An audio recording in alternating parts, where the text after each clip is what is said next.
Welcome, everybody. My name is Matt Helmer, and I'm the Director of Job Quality and Worker Wellbeing at the Aspen Institute Economic Opportunities Program. It's my pleasure to welcome you to today's conversation, Reimagining Economic and Workforce Development in the South. First and foremost, we just really appreciate you all being here. I know the world remains kind of a difficult and challenging place, and we appreciate you taking the time to stop by and engage with us on this work and this conversation. This conversation is part of our job quality and practice series, in which we really try to examine the challenge of job quality, not having enough good jobs in our economy, and ideas and policies and strategies that we can draw on to really try to create an economy that works for everyone and to help improve jobs and workplaces and address this kind of growing job quality crisis. Before we start, just a quick review of our technology. All attendees are muted. Please use that Q&A button at the bottom of your screen to submit and upvote questions. I'll try to get to as many of those as I can today. Use that chat to share your perspective, your ideas, your resources, your experiences. If you want to post about the conversation on any social media platform, our hashtag is TalkGoodJobs. If you do run into technical issues, please message us in the chat or email us at eop.program@aspeninstitute.org.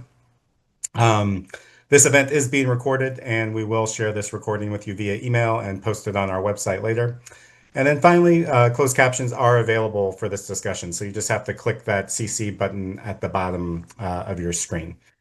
So turning to today's conversation, this conversation is part of our Fixing Work in the South webinar series, which brings together our job quality fellows that we're currently convening from across the South. These folks are practitioners who are on the front lines of trying to shape that better economy for people. Today, we're going to have four of them, but they're a part of a wider group of 16, and the entire 16 are kind of spread across four different events in this series. So if you haven't seen the previous two events, please check those out, and then we'll have one final event coming up here in May as well with four additional fellows. These fellows span a variety of sectors, so it does include economic and workforce development, obviously, as we're talking about today, but it also fellows work also includes things around employee ownership, worker organizing, advocacy, philanthropy, business coaching, and advising, among other approaches. But they all kind of share this common value or this common vision that working people deserve to thrive and prosper in our economy and get a fair share of the fruits of their labor. And that's really what we've been talking about with them over the course of the past, I don't know, 7 or 8 months now when we meet with them. So through this series, fellows explore the barriers to good jobs in the South, and they look at promising strategies that are emerging from their own work or from the field. And I think in large part, kind of challenge some of the conventional wisdom that we've had around our economic policies and business models that clearly aren't working for a lot of people. And we need to think differently if we're going to build that economy that works for everyone. So today's conversation is more specifically focused on how we think about workforce and economic development in this moment, in this context of this need to improve job quality. And I'll start with, kind of a simple observation. I think most people in these fields of practice right now agree that the old playbook that we've relied on isn't working for most American workers, and it's not honestly working for a lot of businesses either. For decades, we've kind of measured workforce and economic development by counting jobs created, jobs filled, people placed. In workforce in particular, sometimes we've just focused on credential attainment as our metric. And today we stand at this point where now in the United States, there's over 1.5 million unique post-secondary credentials. But research suggests that the vast majority of those have little to economic value. So I think that's part of what we're here today to discuss is challenging some of like where we're at and how we get back to a better place with some of our workforce and economic development. Because a credential obviously isn't a job, and a job isn't obviously a good job. And it's not always the foot in the door to something better, I think is the other thing. Sometimes there's an assumption we just kind of got to get people into the labor market and they'll figure their way out and kind of move up from there.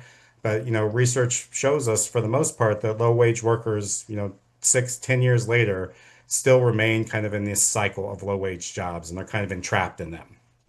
On the economic development side, we've had this similar kind of playbook that we've been relying on for decades at this point, right? Like use tax incentives, use subsidies, use public dollars to try to attract and retain businesses. And sometimes those dollars have come at the expense of investing in important things like schools and transportation and public health and childcare. And too often, a lot of these subsidies have gone to, pretty big companies, and there's been little in return in terms of job quality and connecting people to good jobs. Research in economic development pretty consistently finds that, most of these incentives do little to nothing to provide good jobs to the people who need them in those communities. So, I think sometimes we chase announcements and have these ribbon cutting ceremonies and we declare victory, but oftentimes on the back end, the workers that end up with those jobs still can't make ends meet. And that's a lot of where we are today, right?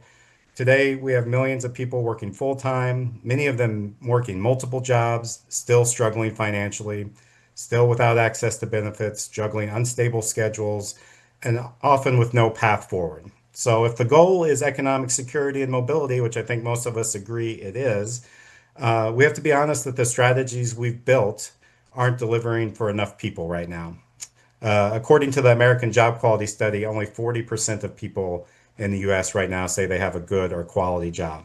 And that should raise red flags for all of us, I think. If we don't have enough people connected to good work, then there's other things that start to happen to our society. At the same time, we're facing this challenge. The economy, it's always changing, but there's a lot going on right now, right? That make this issue even more urgent. There's the pressures of AI, there's the increasing challenges of affordability and increasing prices and inflation. It looks like our economy is really starting to slow. We have rising wealth inequality. We have an aging population. And there's been very dramatic shifts in policy on everything from trade to immigration and all of this, I think, is crashing down on a lot of communities around the country, and they're figuring out how to respond and navigate all of this. But there's also opportunity in this moment because I think right now most people agree that our economics really aren't working for most people. And as fields in economic and workforce development that create jobs and connect people to them, workforce and economic development, I think, have a unique opportunity at this intersection. So, as we're going to talk about today, what does it mean to kind of reimagine workforce and economic development in this moment? And I'll say, just from my perspective, it means not just following demand, but shaping it. And so, what do I mean by that? I mean influencing and shaping the quality of the jobs in our labor market, working alongside businesses, workers, government, and other stakeholders try to create jobs and workplaces that support human flourishing. When we at Aspen talk about job quality strategies, we don't mean training people for good or better jobs. We don't mean taking someone who's a home care worker or a CNA and training them to be an LPN. There's a lot of value in doing that, and we need to keep that in mind in terms of holistic strategy. But when we talk about job quality strategies at Aspen, we're talking about taking that home care job or that CNA job that often don't provide enough for people to live on, and trying to make that job a lot better job because it's really important. Like many of these low paying jobs and low quality jobs, they're really foundational to our society, and we need to make them work better for people. Um, I'll say too that we can't expect businesses and employers to do all of this alone. And we're going to get in this to a little bit, right? In today's conversation. Businesses and employers can't fix a broken and underinvested in childcare system or a transportation system or a healthcare system. There's things they can do, but this job quality effort really is kind of an all hands on deck, and we really need to be thinking about what each of our institutions and organizations can do to do it. So, reimagining workforce and economic development, I think, means being worker and employer led. Employers are good at leading on some things, but not everything. And sometimes they need to be led too. Reimagining these things means kind of asking who owns the businesses in our communities and who shares in the wealth they create. It means recognizing that workforce development and economic development have too often been operated as such in silos when they're really kind of two sides of the same coin. So there's real opportunity at this intersection, and that's what we're going to kind of talk about today. And I think this playbook of reimagining these things is well underway. It's already being drafted in places around the country. But like I said, I think it's going to take all of us to finish that draft and to put it into practice at scale. And that's what we're going to talk about. So let me introduce our job quality fellows joining us for today's conversation. We have Kim Eckert, who's head of apprenticeship design and instructional education at Craft Education, Western Governors University. Colby Hall, director of regional economic development at Craft Philanthropy. Daniel Marshall, board chair at the Alabama Center for Employee Ownership and senior manager of communications and ownership at Ginkgo Bioworks. And Lori Mays, senior workforce development program manager at the Kentucky Chamber of Commerce Foundation. With each of you by just asking you to introduce yourself and your organization and tell us a little bit about where you're from and how that kind of informs the conversation we're having today. And Kim, I think I'm going to start with you. All right. Thank you so much, Matt. And I'm so happy to be here with my peers. And I'm really proud of the work that they're doing. And it's very exciting to get to share like in any conversation that they're present. So thank you so much for having me. I am Kimberly Eckert. And as Matt said, I'm currently the head of instructional innovation and apprenticeship design for our organization called Craft at Western Governors University. Prior to that, I was a public school educator and administrator for almost 2 decades, including like district level and the Department of Education. And I love that you start with this question because everything about where I'm from has shaped every single move that I continue to make. I'm from a very small town in Louisiana called Marksville. And if you know anything about Louisiana, incredible and amazing things, but also we are a heavily incarcerated state. In fact, the most incarcerated state in the country, and I believe, depending on the year, the most incarcerated state in any democratic nation. So add to that, the town that I'm from has about 5,000 people.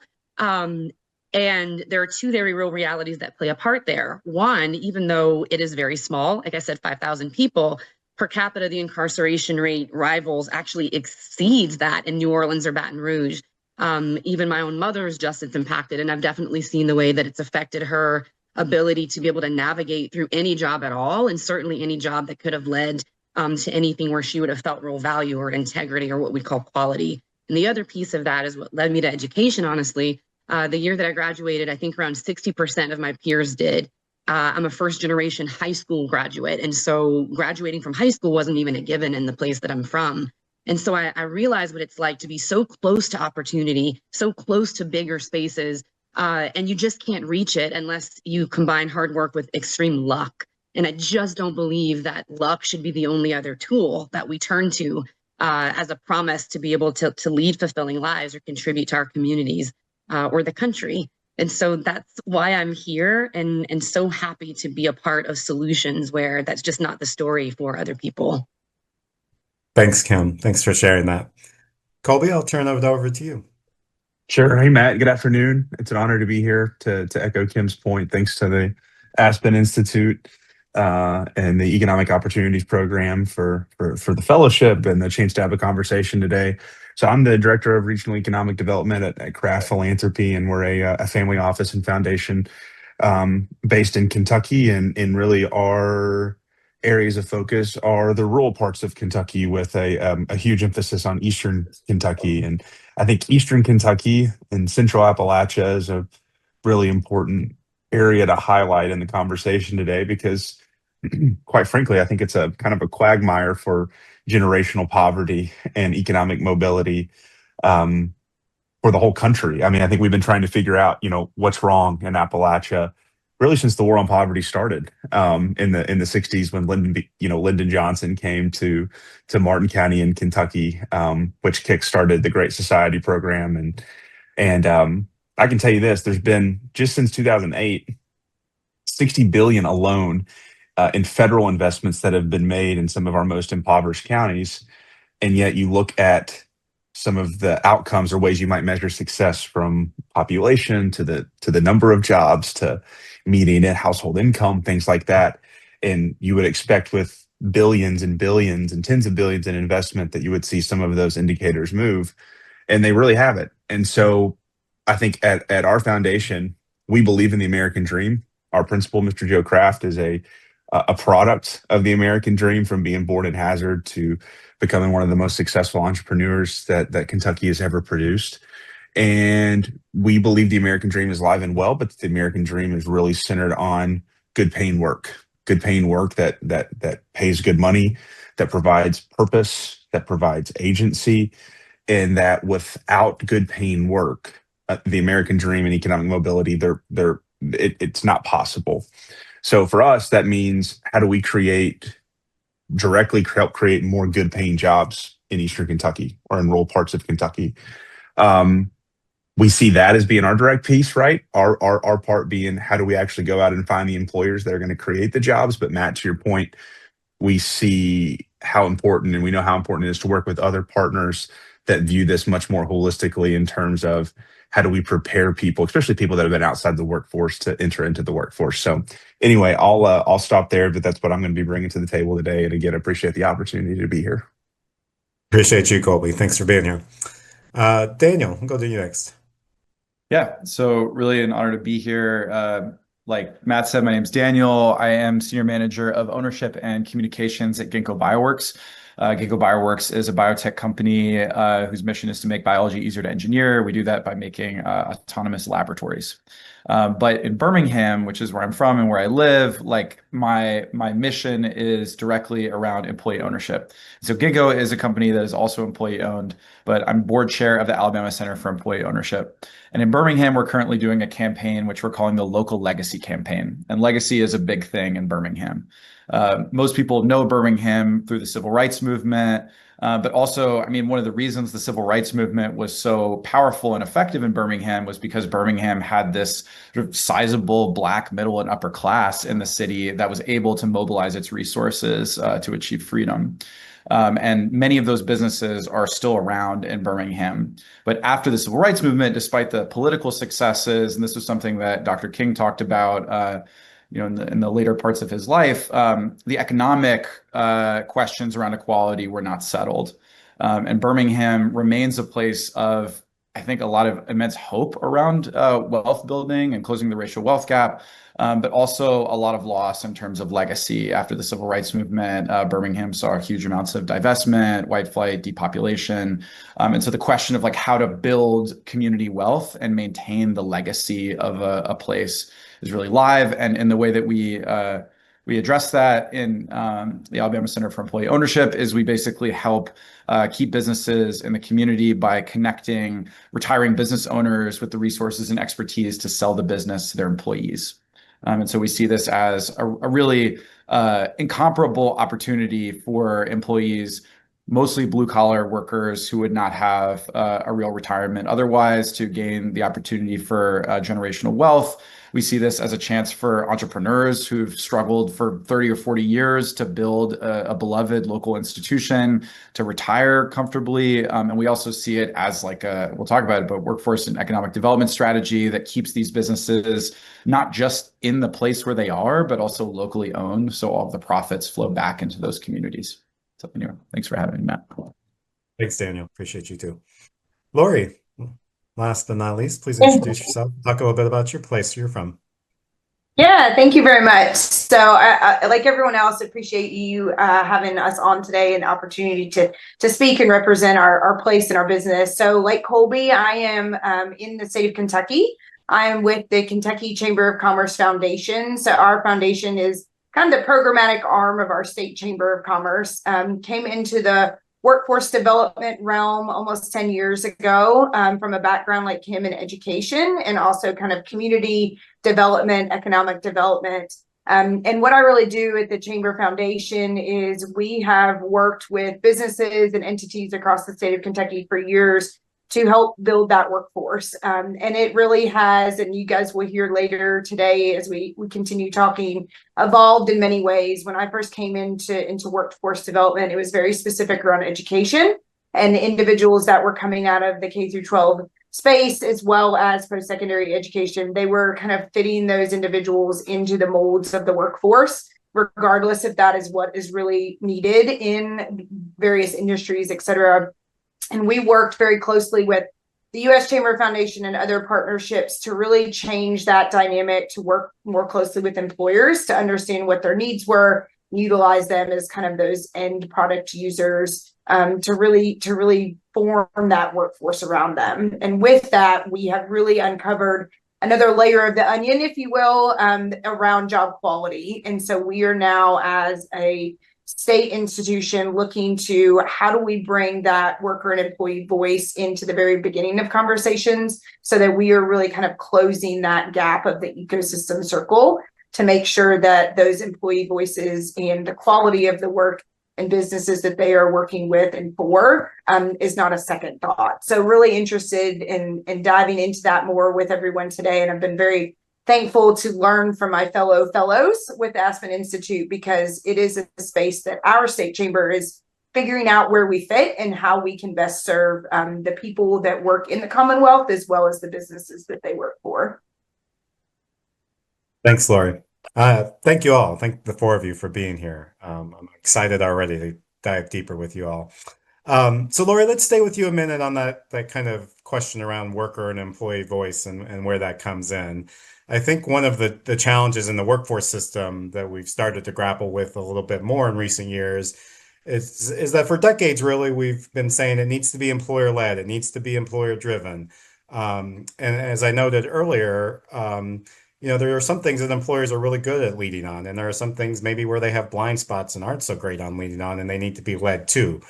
And I think if you look back at the history of workforce development in general, it was often formed around a concept of kind of this dual customer approach where you were meeting both employers' needs and workers' needs. And I think some would argue that maybe the balance of that shifted a little bit too much towards employers and forgot kind of the worker satisfaction piece of the puzzle. But talk to me a little bit about that challenge and what have been some of the aha moments that you've had that led you to think differently about kind of bringing workers kind of into this conversation in the workforce development field. Yeah, so it's interesting as you say that, because my background personally is not in workforce development before my role with the Chamber Foundation. And so I saw it a lot from the education space and from the community space. And so I did see and hear a lot of things from the individuals that I worked with on a daily basis about it's important to land a good job, but what does a good job mean for them? And, if someone who grew up in Georgia, so has been very embedded in the South and where I've lived and worked and been raised, it looks different for everyone. And then when I got into workforce development, it's a whole different conversation on the business side of things, where we're looking very specifically at data and ROI and KPIs and all of those acronyms.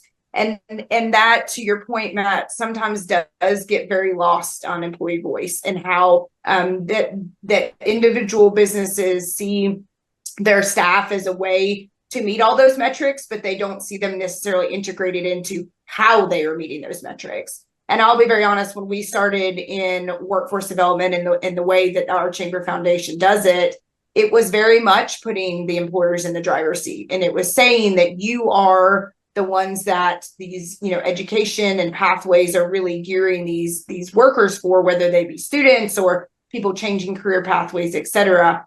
But we weren't talking to them. So we were learning from the education space and the community space and all the other spaces, but we honestly weren't going to the source in terms of the employees and workers and figuring out what does that actually mean to you when we talk about job quality. And I think we started to really unearth that the more we talked to employers, and we worked with those employers and targeted, most of them were targeting both recruitment and retention. And so we were kind of looking at that workforce development from two different sides. And a lot of it, specifically in the retention space, came down to company culture and job quality. And it all went back to that. So the more we talk to employers about really getting into the nitty gritty of why they're having so much turnover, why there's, not good satisfaction within these positions, what does that look like? And then really peeling back those layers and figuring out that a lot of it does come back to job quality. And from there, if your recruitment strategies are great, but you can't hold on to them, there's a fundamental issue. And so I think that we have had over the years, employers really take that to heart and start looking at their recruitment and retention strategies in a very different light of not just filling positions, but making sure they're quality positions that they want to bring people into. Great, thanks, Lori. And I know we'll take a dive into some examples of how that looks in practice in a bit. Kim, I want to stay on kind of workforce system for a moment. And I think another area where we're starting to see more of a shift, I guess. I think over the last few decades, we've put, kind of this increasing focus on college as if it's the only career path, right? Yeah. And there's been, I think, some stigmatization of people that don't have a college credential. Where do you think that has kind of led us, and how are we beginning to maybe not just reimagine, but remember a little bit? I think I've heard you say some of the Yeah. other tools that we have to help people connect to good jobs. Yeah. Sorry, I'm still thinking about Lori's onion examples, like the most pleasant onion I've ever watched peel. So thank you for that, Lori. To your question, Matt, I think that where it's led us is that we have a system that really confuses like formal education or higher education with opportunity and credentials with mobility. And so I think, for decades, and you just said that, we really elevated college as like the primary, the only pathway to success. And I'm going to be using a lot of quotation marks. So if there's any listeners that are like listening and not watching, just know there are many quotation marks in what I'm about to say. College is absolutely powerful. We know that. But what we ended up doing along the way, I think, is really devaluing many other pathways. And so what ends up happening is that we end up with a labor market where like two things exist. Like one, people could actually be over credentialed, but maybe under connected to any real opportunity, or they'll be locked out sort of altogether because the traditional path wasn't accessible to them or any other path. And maybe they didn't have, again, enough luck like a person like me. And because, as a teacher for almost 18 years, and I saw this play out sometimes really painfully, and I saw it play out early because I had the opportunity to work in secondary grades. And I saw that it wasn't even about students choosing paths, even to the degree that, a 16, 17-year-old child can be tasked with choosing something that can be that permanent for their outcomes. But instead, they were more being assigned identities. And we see that all the time. Like we track kids, right? So college bound, that means, and here's where the quotations start, like capable and promising and full of potential. And then we see any other path, even when it's unspoken, it sort of carries a different weight. And I think from what I've seen, hundreds of students, hundreds of young lives that I've affected, right? I see how that shapes young people and how they see themselves, and it shapes what they pursue. And I think over time, it really serves to narrow what they think is possible.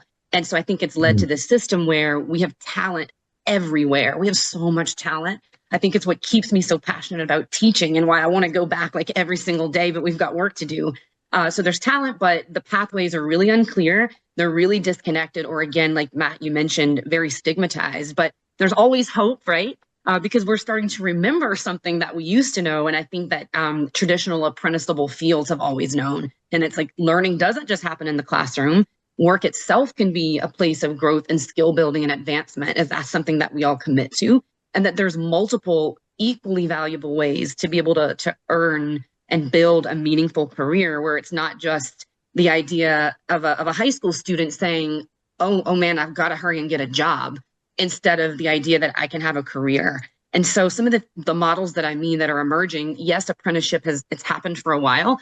Now, as of the past few years, the Department of Labor has made careers that previously weren't apprenticeable, with teaching being one of them, where any of these positions that you mentioned earlier might start off where it's like a paraprofessional or a bus driver or a janitor or a CNA, or places in business or in IT, where whenever we partner, we sort of merge. Not only is there this constant upskilling, but it starts to take on what traditional apprenticeship looks like, where you don't have to choose between college or making a living by putting food on the table and caring for yourself or your family. And you can actually be able to earn and learn. You can actually be able to earn a degree where your job leads to that degree and not the other way around. And I think that even though this is still relatively new in terms of apprenticeable fields here in the United States, we don't have to look that far. Europe has been using this model hundreds of years. And if we look at structures that still are standing from apprenticeship, some of the finest structures of humankind were made by an apprentice and a master. And using that model to not only fill jobs that are at critical shortage, like teaching, nursing, social work, so many fields, but recognizing that we don't have to outsource that talent. We just have to eliminate barriers that get people in the community that are already doing the work with these jobs that very low wage, don't have really strong incremental increases or paths or ways to be able to earn more. and committing to those people who aren't leaving those communities and giving them an opportunity to sort of step in and thrive in the ways that all of us want to as human beings. Thanks, Kim. That's great. We'll come back and maybe unpack a little bit of like the para-educator kind of teacher pathway that you've been working on throughout your career, and I think been a real pioneer in helping develop. Daniel, coming back to you and kind of where employee ownership kind of fits into the conversation today. I think there's often a lot of chatter around employee ownership as an economic development strategy, right? But I think there's also maybe an under-realized part of the discourse and opportunity that employee ownership can also be a workforce strategy, a strategy for human capital development. So I wonder if you could maybe speak a little bit to both of those things, how you see employee ownership both being an economic and workforce strategy.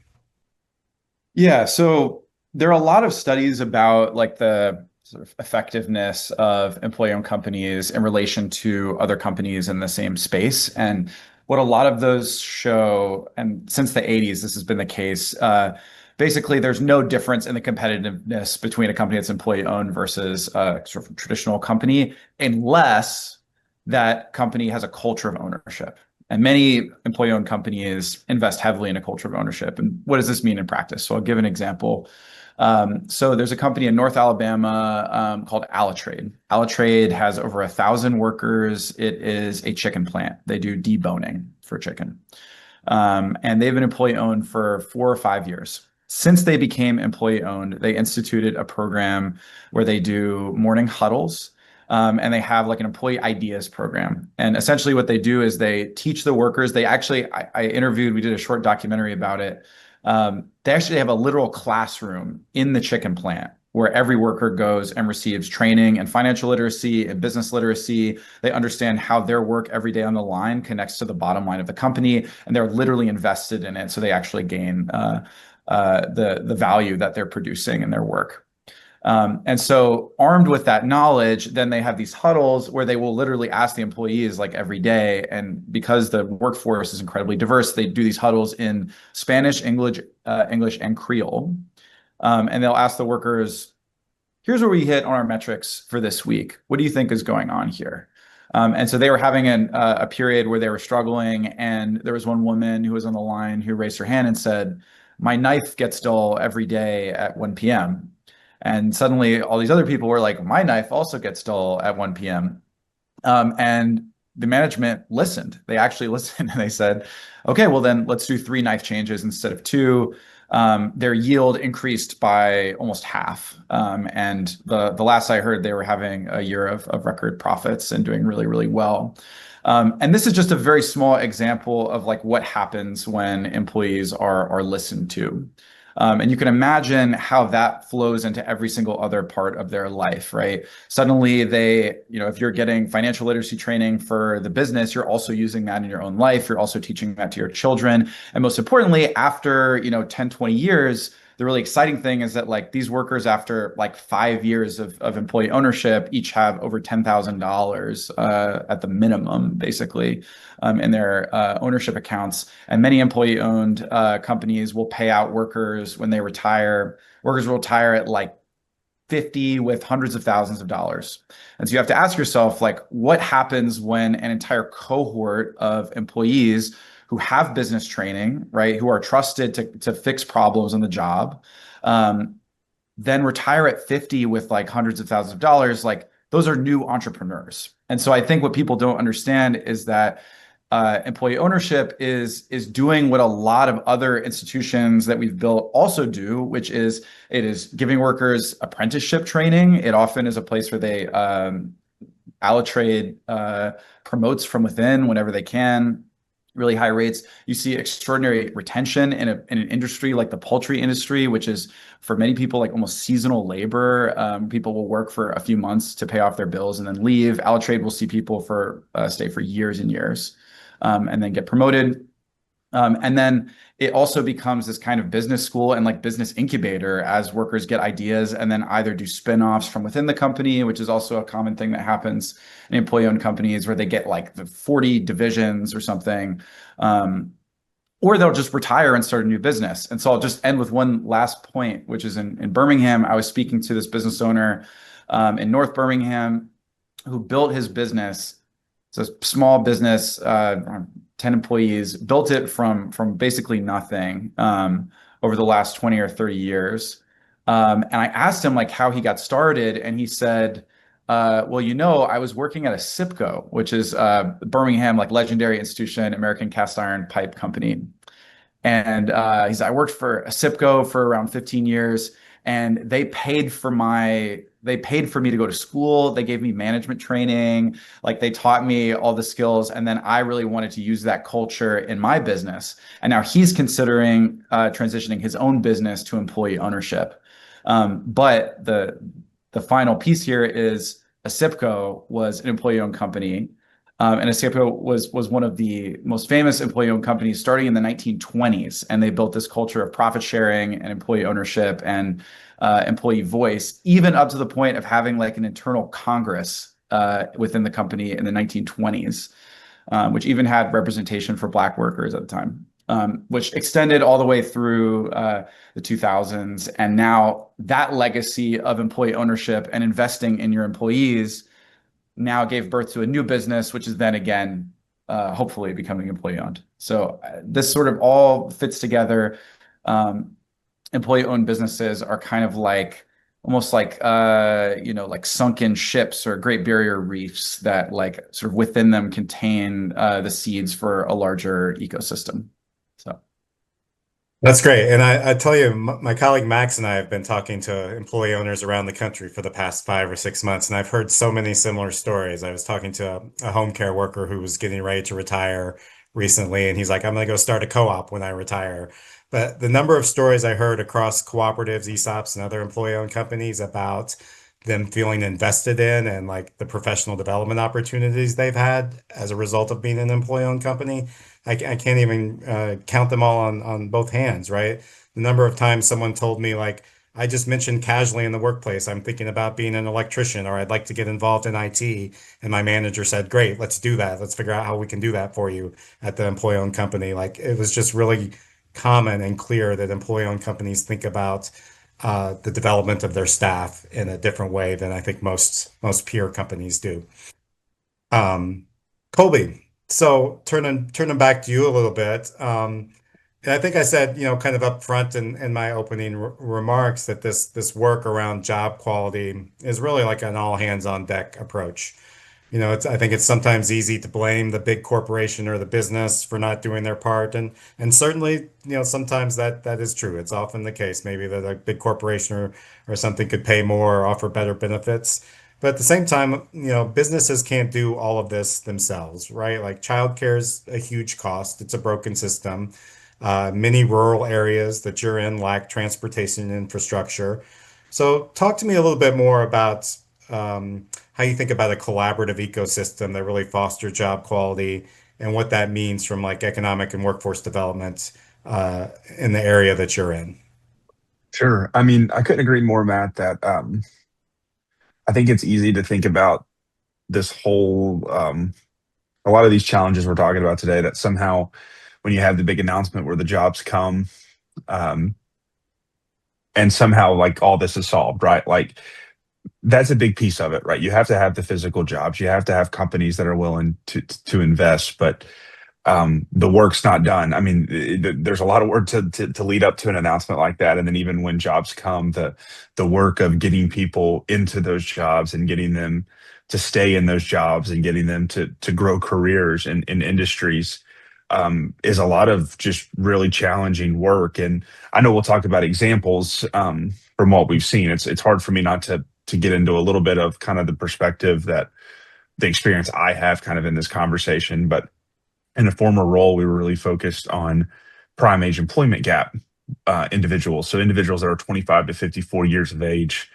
that were neither working or looking for work. So folks that had fallen completely outside of the workforce. And in Eastern Kentucky, we have one of the highest prime age employment gaps, which is really the difference between the national prime age employment rate and a localized or regional prime age employment rate. And that delta in our case was like 30%. Nationally, that number's around 80%, and it was closer to 50% for where we operated. And so that delta, 30% meant like 40,000 people of the counties that we were focused on, which was like 20% of the total population. So just a huge number of folks that if they were located someplace else across the country or had been born, or if they swapped, right, that statistics would show they probably would be working in some capacity. And Matt, to your point, the reasons for that were very varied, and they all were kind of mixed together, right? They're what you could isolate, like you could say it was partly this, partly this, partly this, but you couldn't just go fix one thing at a time. So, I mean, one issue was there was just a lack of overall jobs. I mean, the data showed that the 40,000 people that needed jobs was not going to be, was going to drastically outweigh the 5 to 10,000 total jobs that were available year over year. So you had, a lack of supply to meet the overall demand. But then, Matt, to your point, you had all these other factors from childcare, transportation, housing. I mean, in rural context, right, you have a county seat where typically a lot of the industry is located, but you have big counties where population density is spread throughout the county, right? So it may take somebody 30 minutes to drive into work.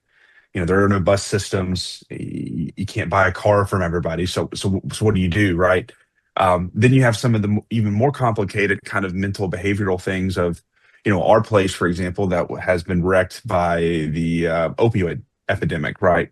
So people that are in recovery, or people that, really have just been in generational poverty for their whole lives. So they may come to you as present themselves as a 35-year-old individual that has a lot of promise, that wants to go to work, but mentally they may be just severely immature because of just constantly being in survival mode. So you're almost having to start back from scratch with this person in front of you, like getting them stabilized, making sure they have a place to live, they can pay their utility bills, they have something to eat, something that gets them focused on, okay, now that like survival is not in play, like what's the next step for you? And it probably was going to be a minimum wage job, right? Because so they could build up some skills and experience. But obviously that wasn't the ultimate end goal for that person, but it was taking those steps. And so I think the point I'm making is when you say an all hands on deck approach, it's a lot of partners bringing something to the table. It's also having some sort of backbone organization that is literally looking at this at like a micro level of each individual person that needs a job, how all those pieces are working together, funding to be able to bridge people, and then just a patience, right? Like this stuff is not going to get fixed for some of our individuals that are deepest entrenched in poverty, or that have the most barriers to getting back into the workplace. Like, but we can't give up on them just because they're going to be the longest term projects, and that might be a poor way to word it. Our workforce system shouldn't really just be designed for maybe those that are structurally unemployed, to be able to provide them incentives to bounce right back up, and then not be able to serve these people that are a little bit further behind, that represents the vast majority of individuals that are outside of the workforce. So hopefully that answers some of it, Matt. I could go on and on, but I guess to sum it all up, it's just very complicated, and it's going to take a ton of time and resources, but the opportunity cost of doing nothing or remaining at the status quo is way more expensive. Yeah, I mean, it is sobering, Colby, but I appreciate the transparency around like the challenges on the ground in your community, because those are real, right? And I think you're right. The workforce system hasn't traditionally been set up to serve people over a long amount of time who really might need it. So I think that's part of reimagining the system as well. Kim, kind of coming back to you to get a little bit more tactical. I always love what you say around like not turning the degree into a job, but turning the job into the degree. It's always stuck with me since I first heard you say that. But like I said earlier, you've done a lot of work kind of in the paraeducator, kind of teacher, kind of apprenticeship model. And I wonder if you could talk a little bit about that work, because I see it popping up all over the place now these days, for one. But tell us a little bit more about that work and what you've learned from it that you think is applicable to other sectors and occupations. Okay, and I'm going to try to stay contained because I get really excited. And I love that you're seeing more instances popping up about this. So the first thing, I sometimes think people live in a very different world than the world of people who teach children. The urgency is not there and the reality is not there. And I know Daniel's been a teacher and I know Lori's got some time in education as well. Our world is very different. Shortage means no one's there. And I need people to understand that. So I started to really look at the teacher shortage and solutions through it. Because like I mentioned earlier, like coming from a space, I've actually never been educated in or a teacher in a building that was fully staffed by licensed teachers my entire life. That's a lot. I've experienced teacher shortage more and more, even before COVID made it sexy. Louisiana, it's just tough. It's tough in our rural areas and all the areas that are already difficult to staff. And I think they're sort of exacerbated in some of our areas here. And so I was still teaching, but I was also in hybrid roles, coaching. And I got an opportunity to start to work in central office. And I was a special education teacher and my partners were paraprofessionals. And I know the burden that was placed on them in these positions that are $11, $12 an hour, everything from, the jobs that they were hired for, which, are as assistants or as aides, or they help with toileting, or they help with just really helping the school run. But shortage means shortage. I also had peers who were paras that there is no Spanish teacher. Person doesn't speak a lick of Spanish, but we need that for kids to qualify for college, right? They'll put a para there, or they'll put a para with no tools to be able to handle severe and profound classrooms with no teacher, because again, no one means no one. Like there's no one just coming with a license whenever you're in spaces that are like this. So I started to provide these monthly trainings, upskilling everything I know. I mean, I'm a teacher through and through. So if I'm in all this college debt, let me at least share with you what I've learned along the way between being a reading specialist and a special educator and seeing the growth in these paras, upwards of 150 people. And knowing that there were many times where the para was the strongest teacher in my classroom, especially whenever I was first starting out, and that person actually had more experience in that community and with those children than I did. And I became very passionate, like, why aren't you the teacher of record, getting paid like a teacher of record? And then just understanding how at some point life got in the way. And it's everything from, my dad said girls don't go to college, so he didn't want me to get an education. Or it could be, I started college, my mother died, I flunked out, I had to go home and take care of the family. Or I had a child and then I had another one and we needed food. I couldn't expend the luxury of finishing my education. Or another big reason, and I'm naming them all because I need people to really understand that this shortage didn't create itself within public schools. One, it is very difficult to obtain a teaching degree, really, no matter what state you're in. And I think people don't even realize that in the final year, in order to student teach or to complete a residency, that's unpaid work.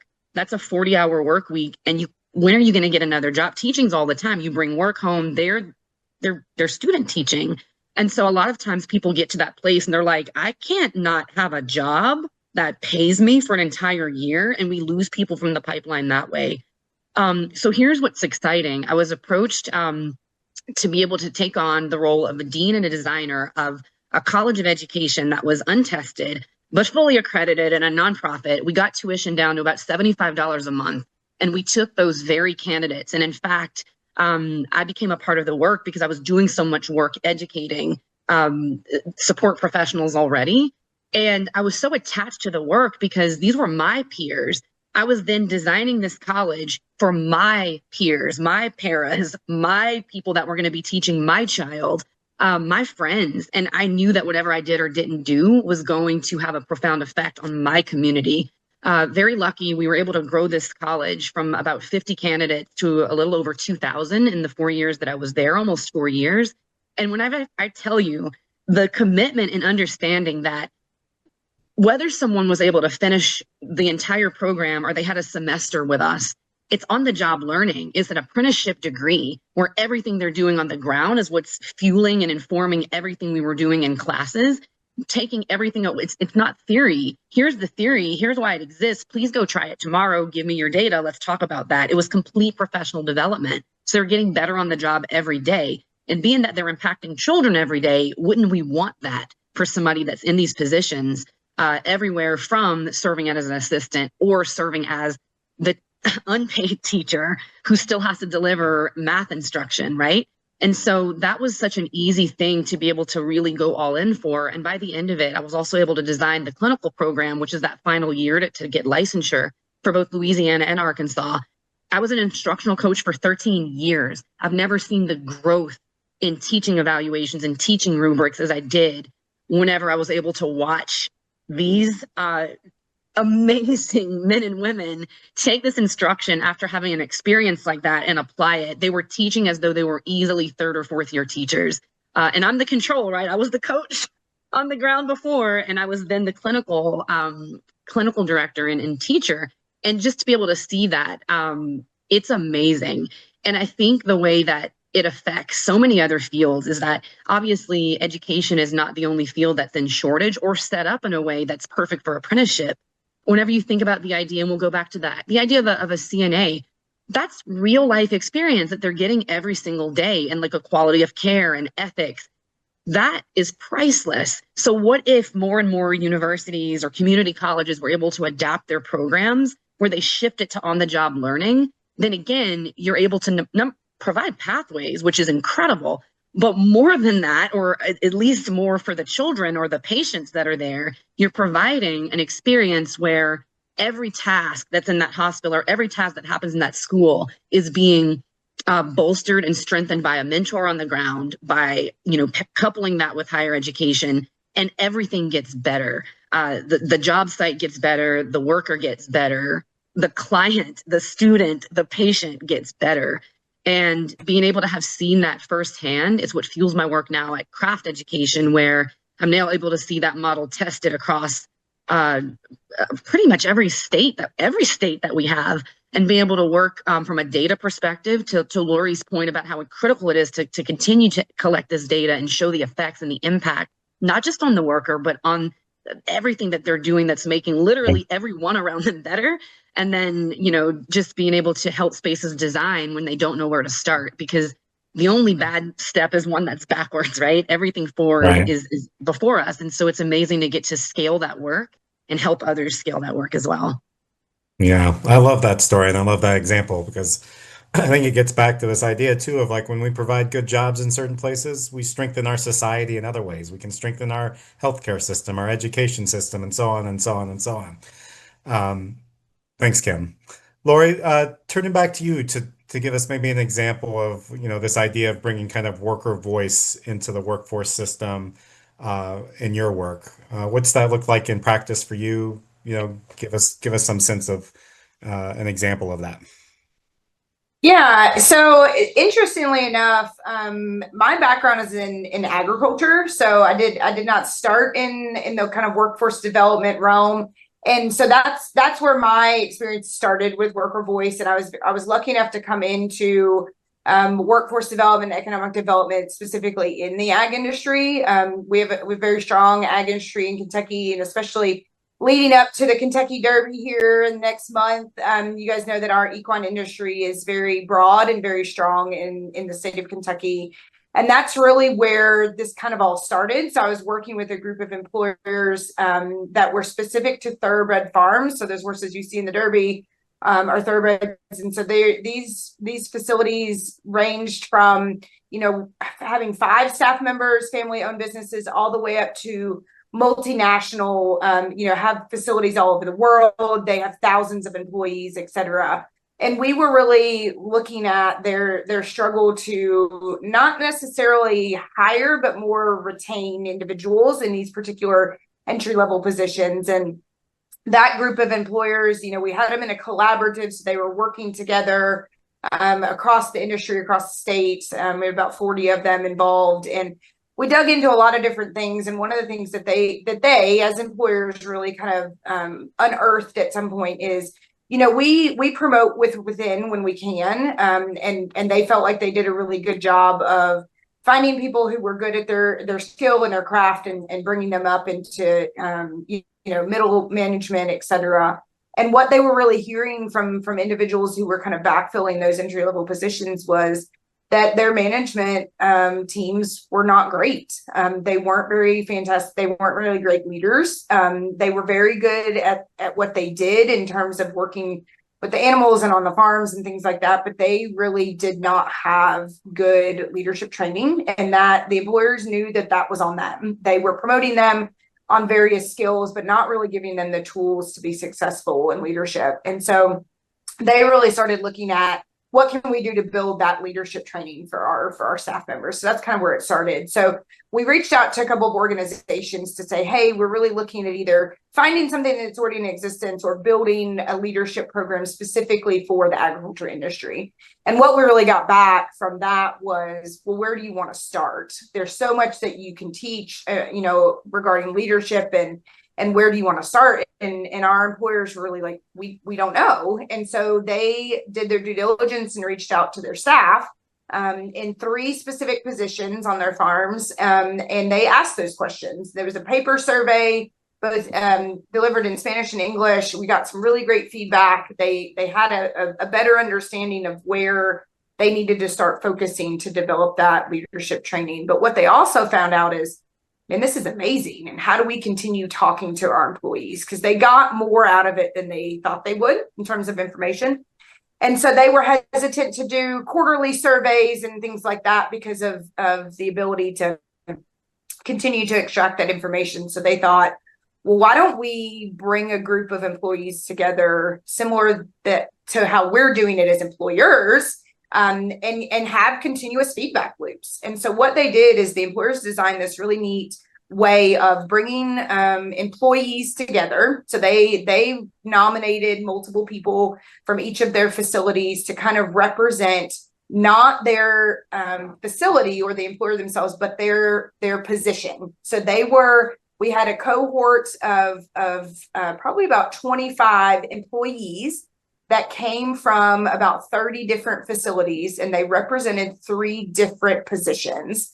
And it's a large, but it's a small industry. So people did know like where the other individuals came from and what positions they were in. But it was really that we started it as a kind of a cone of silence. We're working together as employees to really have a safe space to discuss job quality and what we can do. And inadvertently, I was also working still with the employers. So I was kind of that intermediary, was getting information from the employers, was getting it from the employees, and was able to be that intermediary that connected the dots. So we would talk about a lot of things with the employers, and they would voice concerns about various things. And then I would take it back to the employee group, get feedback from them, information, et cetera, take it back to the employers, vice versa. And so was really able to have clear communication from both groups, and that safe space for both of them to be able to talk, with the knowledge that we did a lot of employer education as well, saying that if you're going to embark on this, you need to make sure that you're going to make a change. You can't listen to your employees and understand kind of their suggestions and their grievances and then nothing happen. And so they really took that to heart, and we worked with kind of the coalition of the willing in terms of those employers, and then saw that a lot of other employers joined forces afterwards because it was working for those employers who had started.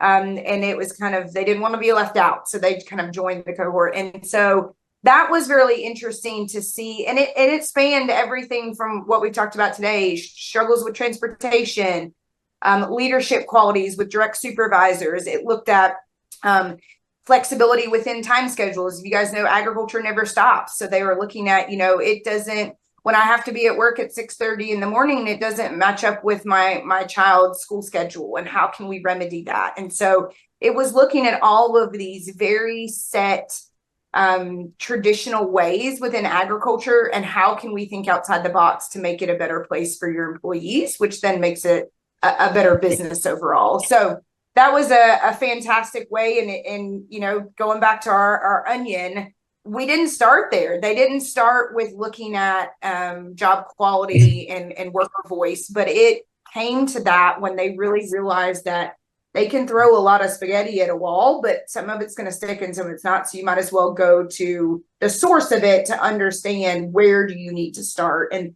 there's multiple other kind of examples for that, but it was really amazing for those employees to have that voice and to see it come to fruition with their employers. Right. Thanks, Lori. Daniel, bringing you back in. You started at the front end to talk more about the Alabama Center for Employee Ownership. I wonder if you could build a little bit on the work of that center and how it's, kind of seeding employee ownership as part of economic development. And I think I'd like to also you to talk about like critical institutions that are important to this work and maybe some that aren't so obvious. We had a question in the chat around like who are some of the partners and institutions that can help move employee ownership or job quality work forward in a community that may not be the obvious ones we'd immediately think of. So if you could speak to that a little bit too, that would be great. Yeah. Yeah, would love to. So, as Matt mentioned, I'm board chair of the Alabama Center for Employee Ownership. Our mission is to scale employee ownership in the state through outreach and education. The reason that that's our central mission is because that is actually the biggest obstacle to employee ownership happening. Like no one knows about it. And the people who do know about it have no idea how it might work, or they have all kinds of like misconceptions about it, like that the employees themselves would have to take on debt in order to buy the business themselves, or that the employees would immediately start making all decisions together democratically in every case. Like there are a lot of just, I think, misconceptions, but mostly just ignorance around employee ownership. And so what people don't know is that there are already all of these amazing institutions, mostly at the national level, who can actually help with employee ownership conversions. So we, for example, are working with a series of national impact investor funds. Some of the largest ones are APIS and Heritage, Project Equity's Catalyst Fund, which are specifically looking for legacy businesses, that are small businesses to medium-sized businesses that they will then just like purchase on behalf of the employees. The employees put in nothing, and then they will actually help train the employees to take over the business. So people don't realize that like these connections already kind of exist, and there are a lot of resources to help with those transitions. But the thing that we're obsessed with is like, how do you get it into the water? Like we want there to be an implicit expectation that every single business owner, when they are thinking about retiring, at least considers employee ownership, that they at least know about it and have a period of time where they really think about it. And in order to do that, we want to build partnerships with all of the places where business owners go when they are thinking about retiring or selling the business in general. So building relationships with brokers. We have some great relationships with brokers. Philip Webb from Transworld Business Advisors is speaking at a conference that we're having in Birmingham on April 17th. If anyone's in the Birmingham area, they should come to the local legacy conference at Sloss Furnaces on April 17th. But also some of the most successful partnerships that employee ownership state centers have with economic development institutions are with CDFIs, so community development financial institutions, often nonprofit lenders, but often groups that are giving some kind of technical service assistance to business owners. And I'm kind of obsessed with like who is, the most successful at doing this. And in the cases that I found where you see a lot of employee ownership conversions, there's usually a really close partnership where the place that the business owners are going to get advice about scaling, advice about retirement, about selling the business, that place themselves knows a lot about employee ownership. And then they're able to not just connect them to resources, but also they have capital, like even a place where the business owner would go to get a loan, right, to expand. And so we kind of think about it as like every year, there are thousands of businesses getting bought and sold in the state of Alabama. It's just kind of rain, and that's like going to be happening all the time. The question is like, where are the places where lots of rain happens? And then we try to put buckets there and invest in those parts of the state and those institutions that just will see a lot of transactions so that they know that this is an option. That's sort of our strategy. And then on the sort of hyper local level in Birmingham, we find that a lot of like legacy businesses, particularly in under-resourced areas, are like everything is like relational. And so Birmingham has 99 neighborhoods. Each one of those neighborhoods is like a small rural town. Like everyone knows each other. People have been there for many generations. And so we like actively will hire people and train people and do events with and partner with just like community institutions from those areas, whether they be churches, or nonprofits or what have you, and just try to like actually get to know everyone in Birmingham so that we're not just cold calling or cold emailing business owners and become one number on a list of like hundreds of people who are trying to buy their business, but are like a friend of a friend or someone who is like known as working in the community. So that's sort of it's the medium length answer. Yep. I love the bucket metaphor. I had not heard that one before. That's great. Colby, coming back to you, I wonder if you want to speak a little bit to this question around like unusual or unexpected kind of partnerships and collaborations, getting back to this idea of it being a holistic strategy. But then I also want to ask you this other question about just kind of economic development in general, because I feel like we as a country are kind of in this place where we're like pitting states and communities against one another, right? Of like who can offer the most tax incentives and the best package, right? That's leading in some ways to like a little bit of a race to the bottom as employers bounce around to look for wherever they can get the best deal a little bit. And then they extract what they want and they take off and they go to the next community. And I wonder if you could speak to how you're thinking about kind of not playing that game, and what you're looking for when you're trying to attract and retain businesses in your community. Sure. I mean, I'll just be blunt. I think playing the game that way is stupid. And honestly, it really disadvantages places like Eastern Kentucky, for example, when you look at traditional economic development and the traditional processes of going through some sort of site selection process where everybody is put on a spreadsheet and ranked. Like if we continue to look at it that way, like we're never going to score high. We're never going to get consideration, right? And I think that the ultra competitiveness, I mean, I get it to a point. Like they're obviously you're going to be competing against other places, and companies rightfully so should be trying to figure out where's the best match for where they're going. I would say, Matt, almost 0% of the time do they make a decision purely on who has the best incentive. I mean, they can say that, but it's got to be competitive, right? There's an economic, motivation, but they're also looking at other things like quality of life. What's the relationship like with local and state government? Do I like these people, right? Are these people that we can work with? And so, I think it's really important to flip that a little bit on its head. I mean, when I think about like selling Eastern Kentucky, like I want to be very aggressive, not like over the top, but like I want to have a chance to like, tell our story and tell like what we can deliver, focus on some of the positive aspects of what this region and community is. Also understanding that we're not going to be a great fit for every type of vertical, every type of industry, every type of company, but we're also not going to never be a match for anything. Right. And so I think that going from more sometimes of a passive to proactive approach is really important, in taking control of the conversation and really not letting it get to, Matt, a race to the bottom. I mean, not to compare it to NIL and athletics today, because I'm not an NIL expert, but like I think you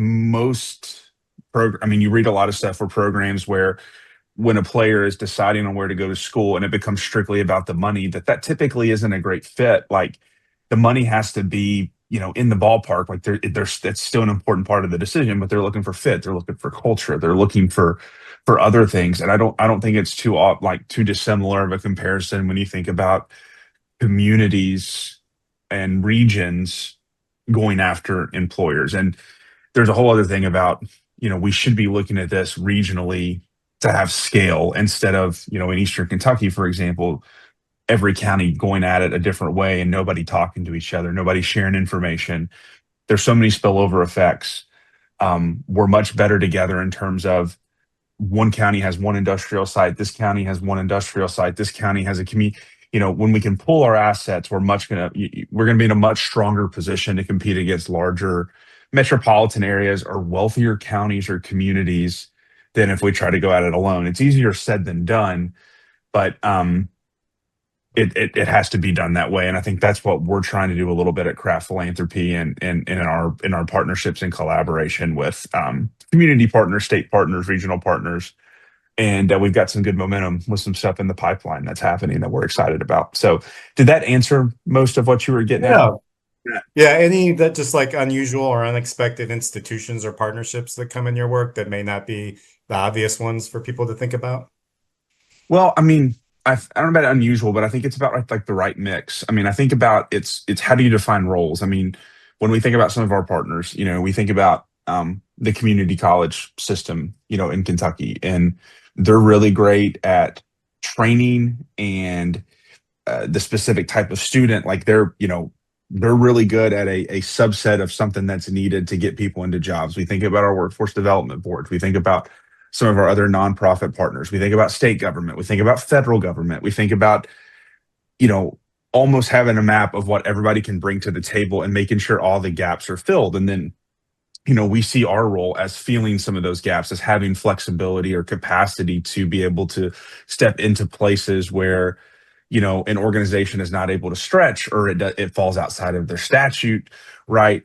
But it all maps back, Matt, to this idea of mobility, or if our goal is to have a pathway to a good paying job for every person in Eastern Kentucky, from cradle to career, hire to retire, right? If there's always going to be some sort of next step for that person, then there's got to be clear processes in place of how we're going to work together and think together and share information together. So I think that's how we're viewing it, as just, again, like this comprehensive ecosystem, not to use words that get overused and usually don't mean a whole lot, but like it requires typically a level of like uncomfortable like partnership, right? Because you're sharing data, you're sharing information on the same people, you're trying to remove redundancy, and you're really trying to make sure you're aligned with what success looks like, which for me is you can really go into each individual person and show how they're taking that next step to a good paying job, or to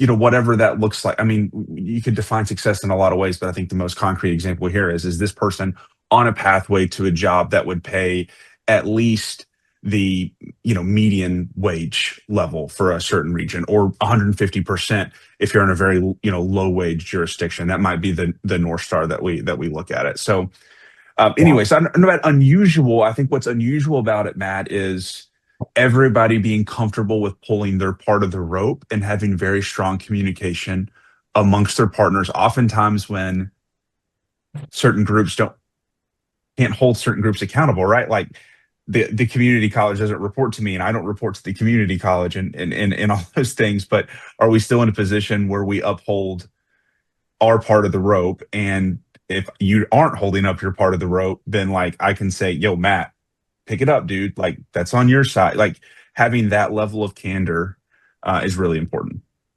Yeah. Well, time flies when you're having fun, and we only have a few minutes left here, and I want to get to a couple of audience questions. So I'm gonna package a couple together, and then you guys can kind of choose to speak to one of them for about 60 seconds or so here.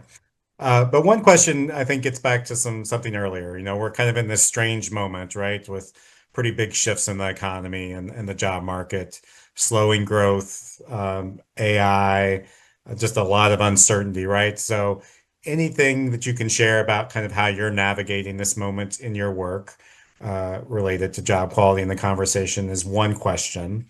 And the second question is, what is something about your work in the South that you wish more people outside of the region knew?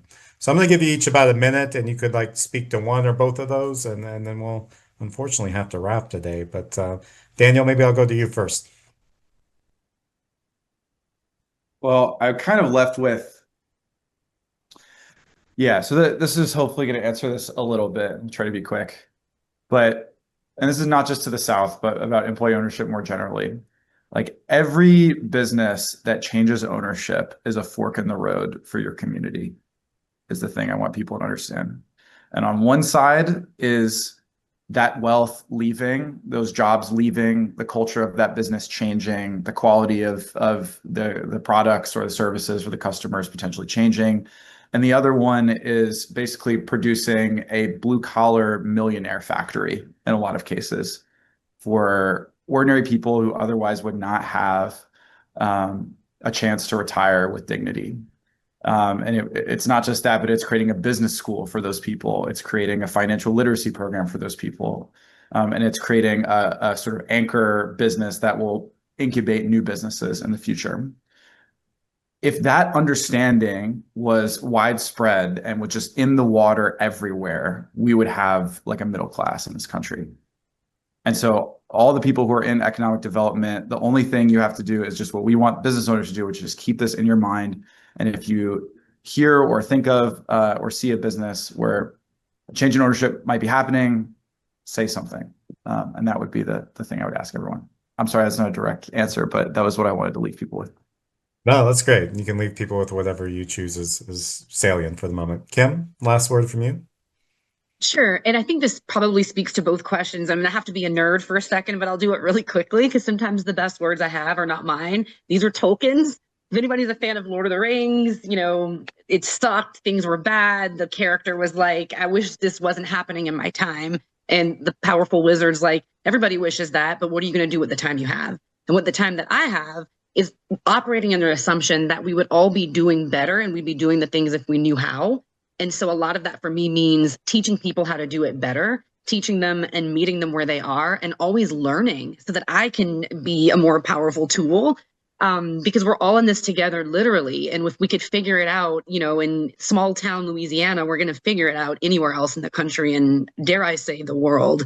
And it's really that kind of hope that keeps me going. And again, it's how I'm choosing to spend my time, regardless of the problems that are always all around us all. Thanks, Kim. Lori? Well, thanks for keying it up, Kim. I think I will go to really the assumption part of it. And I think the biggest takeaway for me is for both employers and employees is not to assume that you understand what your employees want. And you need to ask those questions. And also to those employees too, is that don't assume that your employer has bad intentions or is not really working towards your goals. Oftentimes there's just miscommunication. And so to really be able to have, to Colby's point, those intentional conversations, even if they're uncomfortable, for the betterment of both parties is really important, not only for a business and their staff, but also the communities that they're in. Thanks, Lori. Colby, you get the last word. Sure. I would say quickly on those two fronts, Matt, on the AI piece, I guess the thoughts I've had is, at least in the short to intermediate term, like, I think you can make a case that a place like Eastern Kentucky and Eastern Kentucky standing in for other rural parts of the country as maybe being a bit insulated from some of the direct employment shocks. I guess what I mean by that is one, places that have less jobs and that have had massive job loss, there's not much to cut from that. But also two, like, for example, I saw Oracle laid off tens of thousands of people yesterday and Block cut half their workforce. Well, we don't have many of those people working where we are. So to me, it might actually come to cities first. And I hate to say this, but in a place that the primary economic driver, the coal industry was decimated over decades, and it was easy to say, well, they'll just find another job or we'll train people, but there was really never a thought out response. Maybe if it happens in cities where, there's wealthier or more influential folks that live there, maybe they'll take it a little bit more serious, that we as a country really need to wrestle with the fact that if there's this massive job loss that comes with disruption and innovation and a free market system, that we need to make sure that we've thought through the next steps for those people, because if not, it's going to lead to things that happen in Eastern Kentucky, like the opioid epidemic and really bad things that cost society a ton in terms of, really negative impacts. So that's my thought there. In terms of the South, I'm really bullish. I think that as I look at the world today, and obviously there's a lot of change, constantly flux, things to be scared about, but in our country, as we think about reindustrialization, as we think about the next great geopolitical battles with some of our world adversaries and how that's going to make us rethink supply chains and critical minerals, I think that means that America is going to have to build again. And I think that means really good things for rural parts of the country that have capacity, that have lower costs of labor sometimes, but still have access to the skilled trades and that mentality of working with your hands. And that, again, I think that's going to bode well for places like Eastern Kentucky. And I think that's our thesis we're working off of. And those are some of the opportunities that we're trying to capture at the moment. Thanks, Colby. I'm pretty bullish on the South too. Part of it's I'm bullish because of you all. and your other fellows that I think are just doing great work and leading the change that we want to see. So thanks, Kim, Colby, Lori, Daniel. It's great to have you. Great conversation as always. Looking forward to seeing you soon. Thanks to our audience for coming today. We appreciate you being here. Stay tuned for more events later this month. On April 16th, we have Leading Change for Skills, Champions Across the Workforce Ecosystem, moderated by my great colleague Dee Wallace. And then on April 21st, we have Coming of Age at Work, Good Jobs for Teens, which we're doing in partnership with another Aspen program, Forum for Community Solutions. Lastly, thanks to my team at Aspen, particularly Nora and Francis, who pulled a lot of weight on this today. And then thanks to our team at Architects for production and whatnot today as well. Well, we'll see you all next time, and thanks again for coming.